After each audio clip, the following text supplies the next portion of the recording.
The crowd is silent. Not even the caw of a crow breaks the stillness. You watch as a young woman, dressed in white, her hands bound with cords, walks slowly toward a dark pit in the ground. The veil upon her head slips in the wind, but she does not reach to fix it. Her steps are measured, steady, but her face betrays the terror she cannot hide. She is not a criminal. She is not a slave. She is Rome's most sacred priestess, and yet she is about to be buried alive. Why? Because a single flame went out, a flicker of fire that stood for the survival of an entire empire. This was the fate of the Vestal Virgins, 6 women chosen to carry the honor of Rome in their hands. Their lives were tied as tightly to the flame as the city itself, and when the flame faltered, so did they. The Romans considered it unthinkable to spill the blood of a Vestal Virgin. To harm her directly was to insult the gods themselves, but the gods had to be appeased, so Rome devised a punishment that was cruel in its mercy. The condemned was not struck down. She was not whipped nor executed by the sword.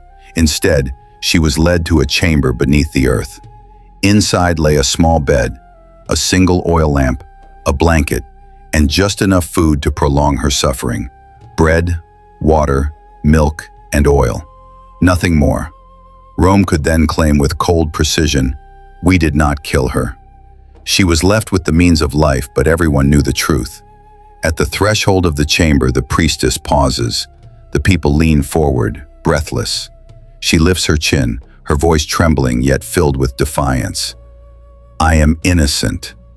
But innocence means nothing now. Rome has judged her guilty. She steps inside. The door is sealed with heavy stones. The crowd disperses in silence. They will never see her again. This was the fate of one of Rome's 6 Vestal Virgins, a sisterhood of priestesses chosen from noble families to guard the eternal flame of Vesta. With her death, only 5 remain, and when one falls, another must replace her. That day, fate was already moving.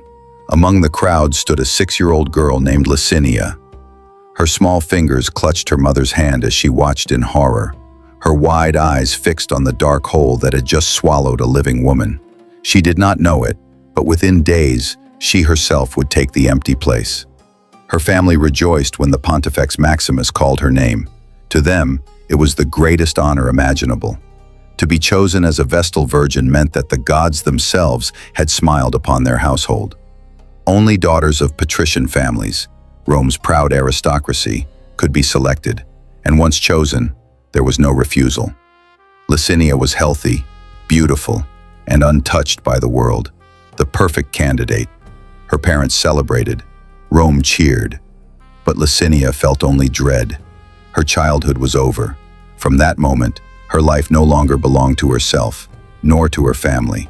It belonged to the goddess Vesta. 30 years, 10 years of learning, 10 years of service, 10 years of teaching. Only at 36, an age by which most Roman women were already wives, mothers, even grandmothers, would she be free. But freedom was uncertain. Few survived unscarred. Some never left the service at all.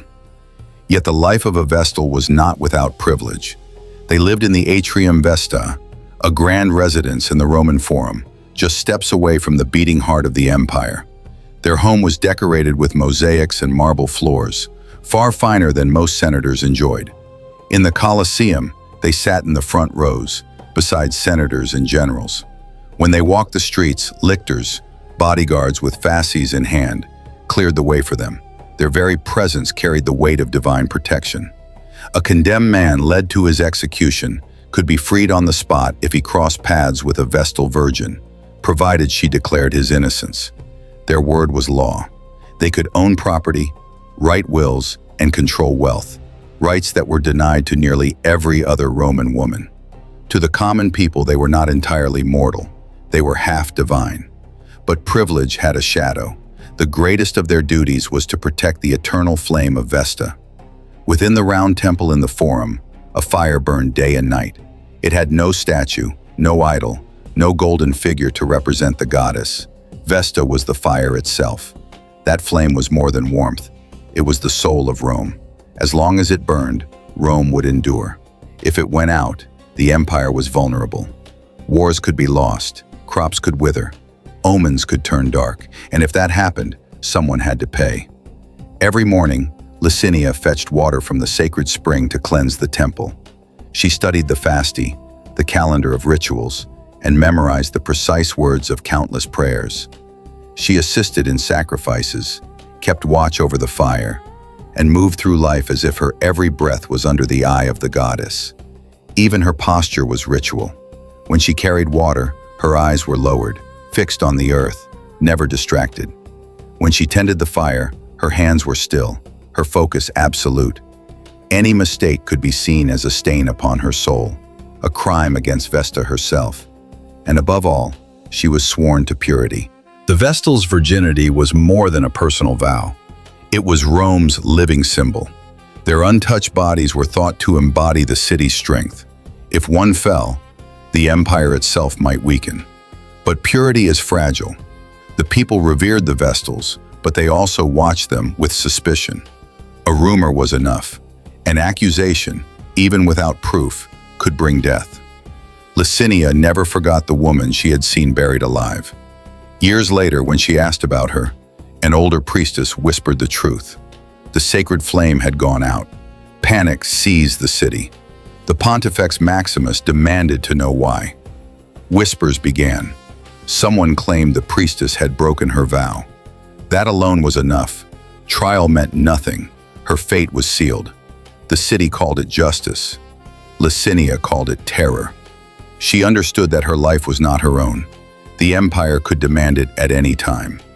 If the fire faltered, if omens soured, if crops failed, someone must be blamed. And the Vestals were closest to the gods. So Licinia lived as both a queen and a prisoner, elevated above every other woman in Rome, yet more vulnerable than all of them. Every flicker of the flame reminded her. Her fate balanced on its fragile light. To the world, the Vestals were honored, but behind the veil of privilege, they lived under a death sentence at all times. And Licinia knew. One day, her life might end as it began, in silence, in sacrifice, in the name of Rome.